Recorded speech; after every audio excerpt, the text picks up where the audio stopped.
আমরা কিভাবে যে কোনো সংখ্যাকে ইজিলি 11 দিয়ে মাল্টিপ্লাই করতে পারি। ঠিক আছে, 11 দিয়ে আমরা যে কোনো সংখ্যাকে মাল্টিপ্লাই করতে পারবো। কিভাবে?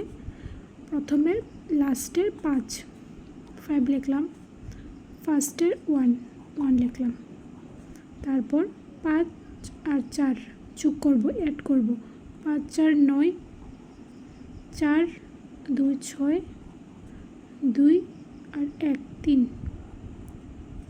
1 3 6 9 5 মাল্টিপ্লাই করে এটা আসলো।